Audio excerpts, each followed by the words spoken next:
Morning everyone. आज हम criminology पेनोलॉजी में नए टॉपिक की बात करते हैं, परिवीक्षा, प्रोबेशन।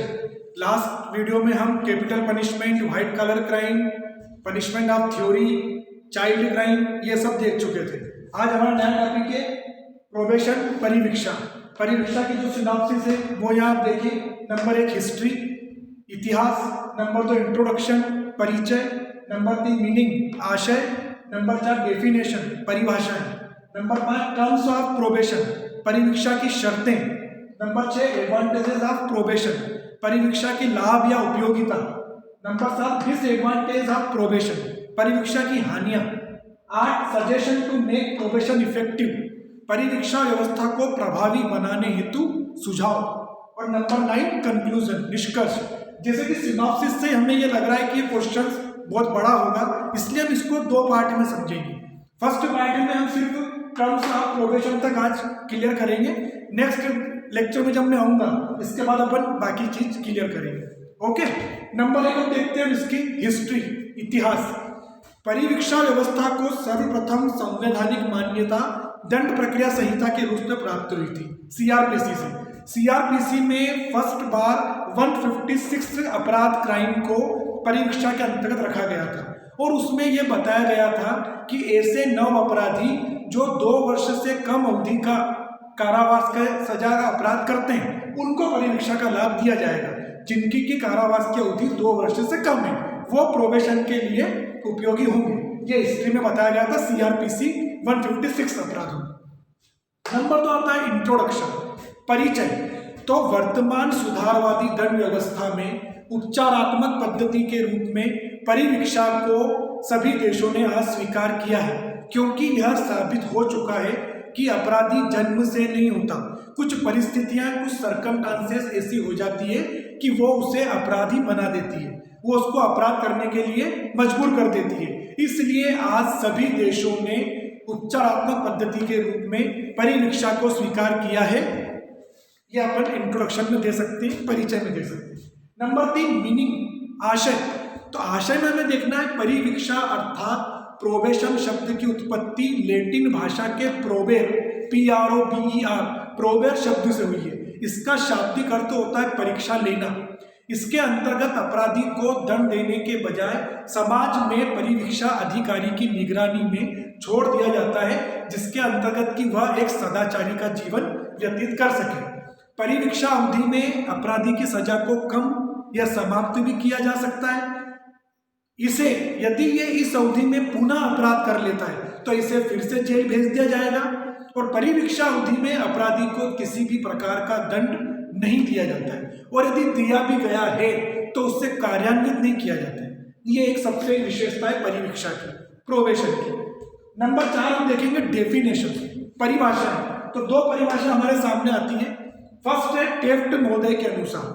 टेफ्ट महोदय ये कहते हैं परिवीक्षा इस प्रकार दंड देने वाली संस्था, उपचारात्मक संस्था है जिससे कि अपराधी को सुधरने का एक मौका दिया जाता है, जिससे कि वह समाज के साथ अपना सामंजस्य पुनः स्थापित कर ले। और इलियट के अनुसार जो डेफिनेशन है वो है परिवीक्षा इस प्रकार दंड देने वाली संस्था से इस शर्त पर कि अपराधी भविष्य में अच्छा व्यवहार करेगा, इससे मुक्ति मिलने को कहते हैं। मतलब दोनों परिभाषा में एक चीज ये क्लियर है कि प्रोबेशन का एडवांटेज उसी व्यक्ति को दिया जाएगा जिसने कि 2 वर्ष से कम अवधि का अपराध किया है और वह वापस सोसाइटी के साथ अपना सामंजस्य स्थापित कर ले, समाज के साथ अपना सामंजस्य स्थापित कर ले। ये दोनों परिभाषाएं सिंपल सी। फिर हम बात करते हैं टर्म्स ऑफ प्रोबेशन, परिवीक्षा की शर्तें। तो नंबर 1 है गंभीर अपराध नहीं। गंभीर अपराध नहीं, जैसे कि हमने इंट्रोडक्शन में समझ लिया है कि 2 वर्ष से कम अवधि के अपराध। तो जब हम बात करें रेप, मर्डर, किडनैपिंग, एब्डक्शन, जो गंभीर अपराधों की श्रेणी में आते हैं आईपीसी में, उनमें प्रोबेशन का लाभ नहीं दिया जाएगा। प्रोबेशन सिर्फ सामान्य अपराधों में ही दिया जाएगा, और वो भी ऐसे अपराधियों को जिन्होंने पहली बार अपराध किया।